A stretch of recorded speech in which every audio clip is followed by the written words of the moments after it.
pemirsa, kembali lagi bersama saya Pia Putri Nazarina dari Universitas Teknologi Yogyakarta. Di sini saya akan menjelaskan tentang jaringan komunikasi data.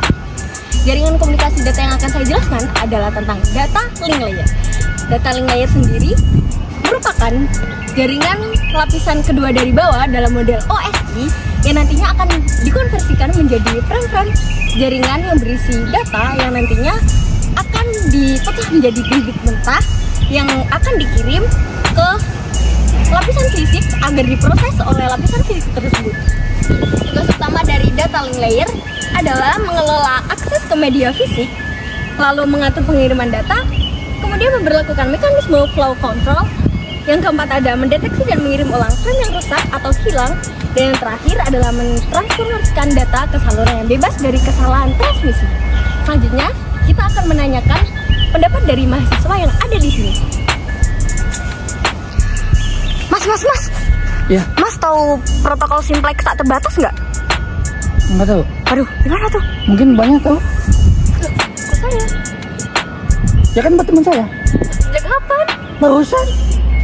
Loh. Oh ya udah deh Mas, tolong ya videoin kayak gini. Oke. Tolong pegangin ya. Oke. Mbak tahu ini nggak? Protokol simplex tak terbatas. Kayaknya tahu ya.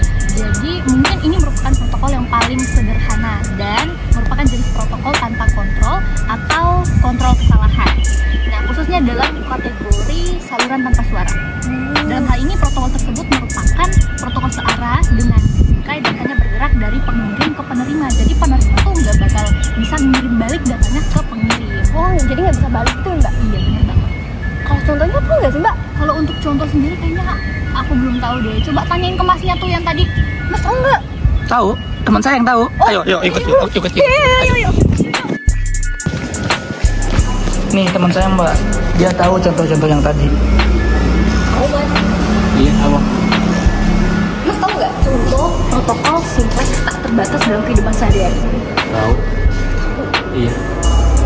Tapi di sini mah nggak ada sih contohnya. Kalau mau lihatnya ada sih di depan. Kampus. Ayo Mas. Saya jadi tukang kameramen lagi. Tolong videoin lagi ya Mas. Ayo.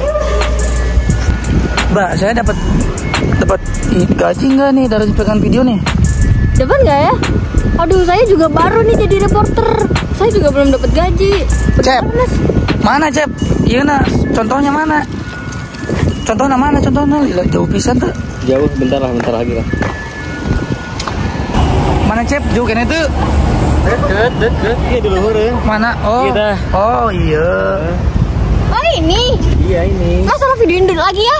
Saya mau wawancara. Dapat gaji ya? Nantilah Mas. Ayo videoin dulu. Boleh. Oke.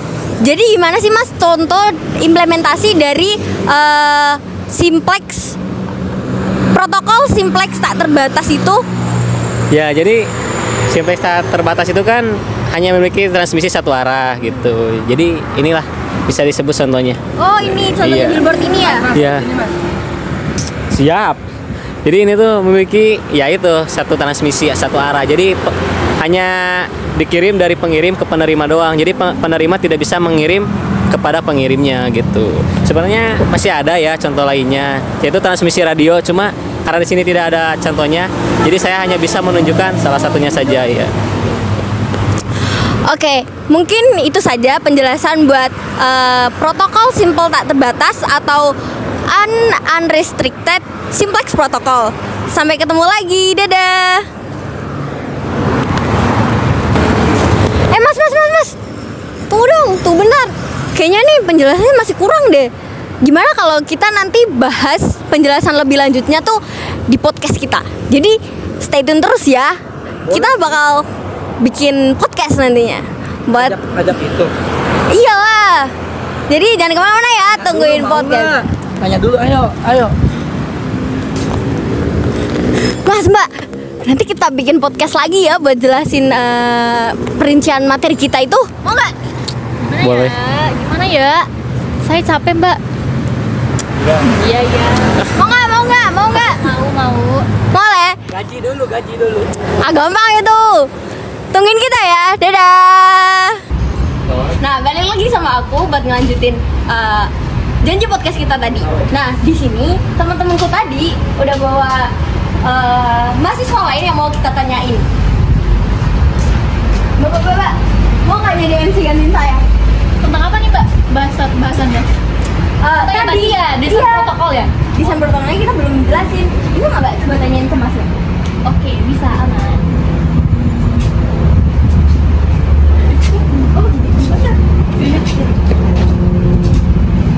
Halo Melki. Hai. Oke, halo Mel. Halo Ganes. Gimana kabarnya? Baik, kamu sendiri gimana? Puji Tuhan baik juga. Jadi di sini tuh aku mau nanya-nanya soal desain protokol simplex tak terbatas. Nah, kamu tahu nggak sesuatu tentang desainnya? Nah, sepengetahuanku itu di sini nih kita lihat nih di materi ini. Di sini ada desain protokol simplex tak terbatas. Nah, protokol paling sederhana tidak memerlukan kontrol aliran pada sisi pengirim. Lapisan data link mengambil data dari lapisan jaringan, membuat data frame dan mengirimkannya. Di sisi penerima, lapisan data link menerima frame dari lapisan fisik, mengekstrak data, dan mengirimkan data ke lapisan jaringan. Nah, lapisan data link mengirim dan menerima memberikannya layanan transmisi untuk lapisan jaringan mereka. Mereka juga menggunakan layanan yang diberikan oleh lapisan fisik seperti pensinyalan dan multiplexing. Untuk transmisi fisik bit, dengan demikian protokol ini fokus pada mengirim dan satu arah tanpa kontrol aliran. Sementara lapisan data link menyediakan layanan transmisi dan berinteraksi dengan lapisan fisik untuk mendukung transmisi fisik bit. Nah, untuk aku ngeliat di sini ada gambar desainnya nih. Mungkin kameramen bisa ke sini liatin. Dan Melki mungkin bisa jelasin lebih singkat lagi tentang desain tersebut. Nah, di sini kan ada dua sisi nih, si pengirim dan si penerima. Nah, jadi si pengirim ini mengambil data di awal dari lapisan jaringan, kemudian diteruskan ke nih data link ini untuk dibuatkan frame. Frame ini bertujuan agar melindungi data selama proses pengiriman. Nah, kemudian dikirim nih datanya ke si penerima. Tapi sebelum diterima oleh si penerima ini, dimasukin lagi ke data link untuk dibukakan frame-nya tadi. Jadi perumpamannya tuh gini. Misalnya kalau ada orang mau ngirim paket, itu kan sebelum kita terima paketnya tuh kita buka dulu tuh boxnya tuh. Nah, box itu ibarat frame-nya itu supaya melindungi paket yang ada pada dalam paketnya itu. Nah, kemudian diteruskan lagi ke lapisan jaringan agar dibaca oleh si penerima. Jadi fungsinya di sini sih seperti mengekstrak gitu. Nah, jadi di sini kan ada dua data link nih. Jadi di sisi pengirim ini, data link yang ini tuh buat membungkus data frame-nya itu. Nah, kalau di sini tuh fungsinya, kalau yang di sebelah sini yang punyanya si penerima ini untuk mengekstrak atau membuka datanya itu. Gitu guys. Oke. Terus untuk prosedur pengirimannya kamu tahu nggak gimana? Nah, kalau prosedur yang digunakan protokol simplex tak terbatas ini tuh tahu. Jadi coba tuh bisa mungkin boleh dibacain. Nah, prosedur ini dari kedua sisi, yaitu si pengirim dan si penerima. Oke. Nah, yang pertama tuh tidak ada frame yang dikirim oleh lapisan data link dari situs pengirim sampai lapisan jaringannya memiliki paket data untuk dikirim.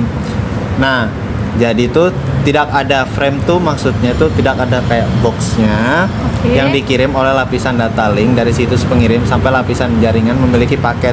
Jadi itu poinnya tuh harus punya paket dulu baru bisa dikirim. Oke. Nah, demikian pula situs penerima tidak dapat mengirimkan paket data ke lapisan jaringannya sampai sebuah frame tiba. Jadi itu si penerima ini nggak bisa mengirimkan paket itu kalau misalnya frame-nya itu paketnya itu tuh sendiri tuh belum datang. Berarti belum bisa dibuka gitu. Ya, belum bisa dibuka ya. Gitu. Nah, yang ketiga nih kan, jika implementasi protokol dilakukan sebagai sebuah prosedur, maka ada kebutuhan untuk memperkenalkan gagasan kejadian dalam protokol. Nah, gitu. Lanjut. Selain itu, prosedur ini di lokasi penerima berjalan terus-menerus, tidak ada tindakan sampai ada notifikasi dari lapisan fisik. Nah, yang terakhir, kedua prosedur tersebut berjalan terus-menerus karena salah satu keduanya tidak mengetahui kapan terjadi kejadian terkait akan terjadi. Gitu Glanes. Cukup singkat ya penjelasan dari sahabat Melki ini. Iya, cukup singkat karena ya ini alurnya aja berupa alur-alurnya. Ya mudah aja. dipahami Ya, juga. mudah dipahami. Mulai dari yang apa tadi tentang paket-paket itu juga bakal gampang banget sih diambil gitu. Oke. Jadi mungkin bisa dilanjut untuk yang selanjutnya. Mungkin aku tadi lihat ada nih soal yang di bawahnya lagi tentang alur ya kalau nggak salah. Oh, alur. Tentang alurnya, diagram alir ya. Diagram alir. Protokol simplex tak terbatas. Iya, benar banget. Nah, bisa kamu lihat gambar ini. Nih, di sini kan ada si pengirim sebagai A, Ya. dan si penerima sebagai B. Oke. Nah, ini tuh di sini menunjukkan waktu ke bawah sini. Nih. Ini tuh frame nih berupa kayak paket itu. Oke. Dengan menggunakan nih ada penjelasannya nih, mari kita baca dulu. Dengan menggunakan protokol yang paling sederhana, pengirim A mengirimkan serangkaian frame tanpa memikirkan pengirim B. Jadi si pengirim ini tuh kayak nggak mau tahu nih si paket yang dia kirim ke pengirim B, yang penting ya udah dia taunya dia ngirim aja udah. Oke. Gitu. Oke. Nah, yang kedua, untuk mengirimkan ketiga frame tersebut, di sini kan ada 3 frame nih. Yang warna hijau nih. Untuk mengirimkan ketiga frame tersebut akan terjadi 3 kejadian pada pengirim A dan 3 kejadian pada pengirim B. Jadi masing-masing kedua sisi ini memiliki kejadiannya masing-masing. Jadi si A ini memiliki kejadiannya sendiri, si B ini memiliki kejadiannya sendiri. Oke. Berikutnya ini penting untuk dicatat bahwa pada gambar di atas bingkai data ditampilkan dengan bantuan kotak. Nah, jadi kita nih pakai perumpamaan bantuan kotak-kotak ini, guys. Sebagai datanya Sebagai datanya. Oke. Betul. Nah, yang terakhir, ketinggian kotak terutama menunjukkan perbedaan waktu transmisi antara bit pertama dan bit dari frame. Jadi ketinggian kotak ini menunjukkan perbedaan waktu antara A dan si B. Timelinenya itu. Oke. Iya. Ternyata cukup jelas juga ya, cukup jelas juga tentang alir diagram betul, ini. Glanes. Jadi aku ucapin makasih untuk Melki yang Iya, udah sama-sama, mau aku Glanes. wawancara soal protokol simplex. Ya, unrestrict simple protokol. Oke, mungkin sekian penjelasan dari kita. Saya ucapkan terima kasih dan sampai jumpa. Nah teman-teman, di sini aku juga mau nambahin nih kekurangan sama kelebihan dari protokol simplex tak terbatas ini. Nah, dari kelebihannya sendiri, protokol simplex tak terbatas ini melibatkan kemampuannya untuk merekam data secara satu arah. Jadi tanpa menunggu feedback dari penerimanya. Jadi dia tuh lebih simple gitu. Lalu kekurangannya mekanismenya sendiri itu untuk dideteksi dan penanganan kesalahan komunikasi. Hal ini dapat menyebabkan kerugian data jika terjadi gangguan dalam transmisinya. Cukup itu aja dari kami. Teman-teman ada tambahan? Mungkin sekian ya dari kita. Sekian dari kami, Udah guys. menonton. See you. Terima kasih. Dadah. Bye-bye. Yeah. Cangkel ini, cangkel. Sebarang mana itu? Kita mau habiskan waktu ya? Nggak ngajak. Mana baru dah? Well. Kata-kata nih Ki habis. Yang penting tuh kuliah, ingat orang rumah, guys. Nggak tahu. Mandi nggak? Mandi dulu baru kuliah, jangan kayak saya cuci muka doang.